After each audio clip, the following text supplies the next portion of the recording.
à tous. Aujourd'hui, on est le 17 janvier 2023. Alors, je vais donner à mes vers de farine des pelures de betterave.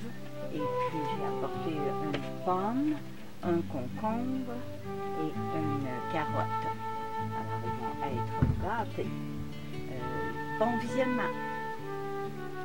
Alors ici, dans ce bac-là, on voit que les ténébrions sont du 20 et du 21 novembre.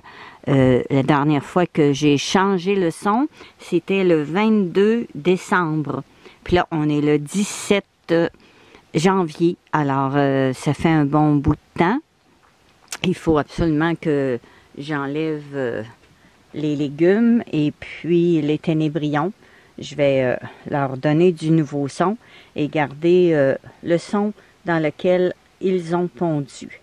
Alors, j'ai reporté la date de leur naissance pour savoir l'âge, parce que quand ça va faire 4 mois, ils pondront plus. Alors, on pourra les donner aux oiseaux. Et puis, j'ai mis la date d'aujourd'hui, parce que j'ai mis du son neuf. Alors là, je leur ai donné des pelures de betterave. Ils ont l'air de bien aimer. Alors là, j'ai beaucoup de travail dans ce bac-là. Les vers sont entre le 6 et le 30 août. Et puis, j'avais mis du son le 29 décembre. Alors là, on voit qu'il y a beaucoup de vers. Il y en a beaucoup des gros. Ils commencent à avoir des nymphes. Alors, il est temps d'enlever les vers, les garder pour les donner aux oiseaux, les faire congeler.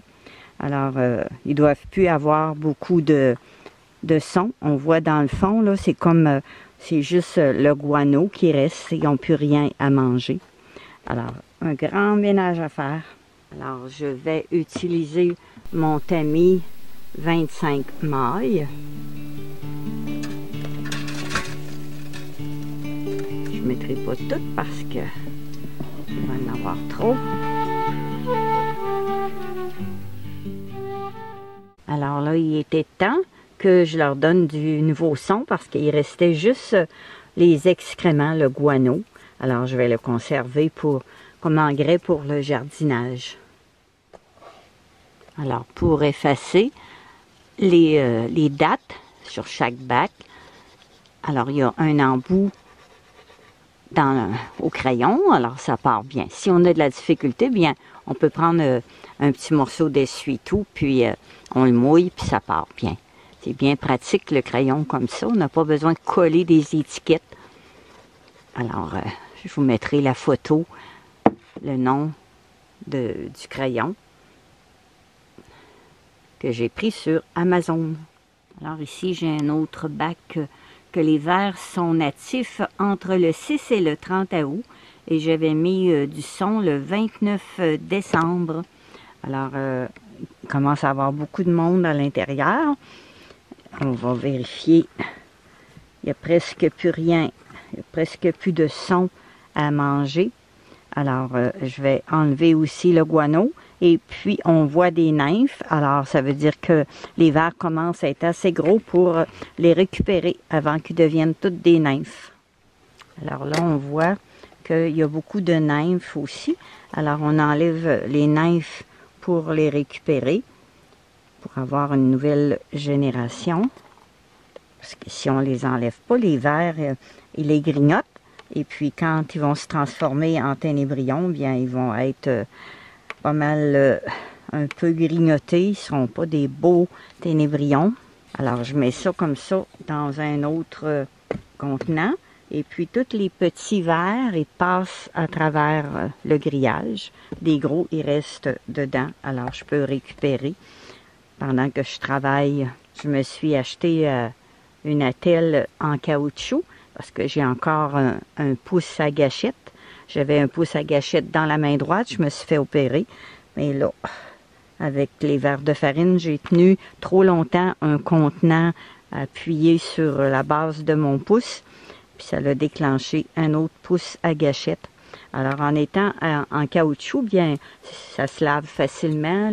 La poussière à l'adhère après, mais c'est facile à laver. C'est très souple. Puis ça m'empêche de plier mon pouce.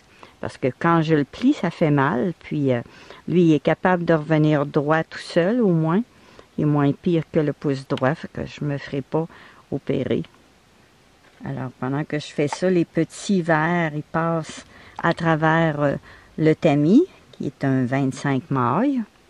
Je vais garder les gros vers pour les congeler et les donner aux petites mésanges. Alors là, est-ce que vous voyez encore des nymphes?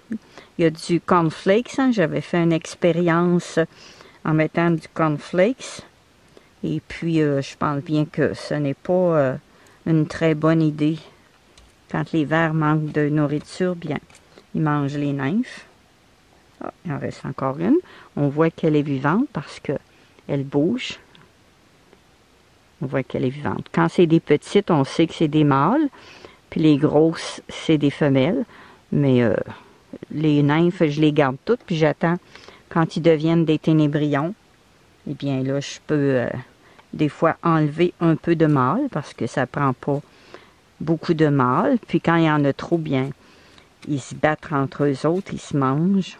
Alors, j'avais mis le son le 29 décembre. Alors là, je l'efface et puis je vais marquer que j'ai fait le transfert. J'ai pas besoin de rajouter du son tellement. Je vais en remettre un petit peu parce qu'il y a quand même beaucoup de verre. Il y a tout ça de verre.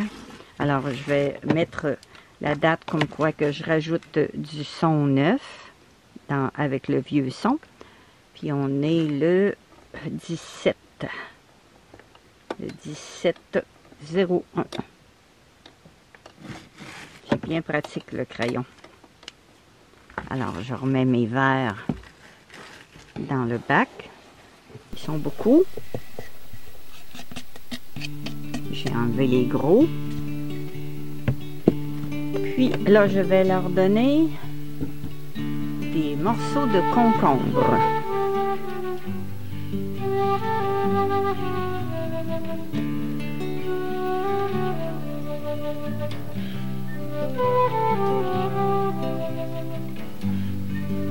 Alors celui-là, c'est un grand bac et j'avais mis du son neuf le 31 décembre.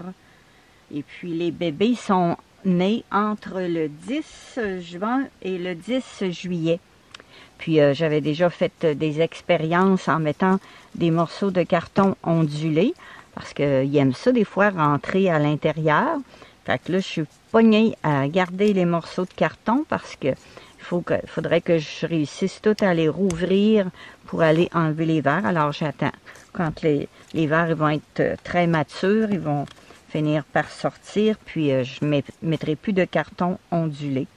Alors quand on met des pommes, eh bien ils mangent la pomme et puis ils laissent toujours la pelure. Alors quand on les enlève, on fait attention qu'il n'y ait pas de verre à l'intérieur. Si on n'est pas sûr, on est mieux de laisser la pelure pour ne pas jeter des verres pour rien. Alors, ils aiment bien ça, les pommes, mais ils ne mangent pas la pelure. Ils aiment beaucoup le rutabaga aussi. J'avais mis encore des cornflakes dans celui-là, puis je vais attendre pour l'enlever. Alors là, il commence à avoir des nymphes aussi. Alors, ça veut dire que les vers ils sont assez gros pour commencer à les enlever.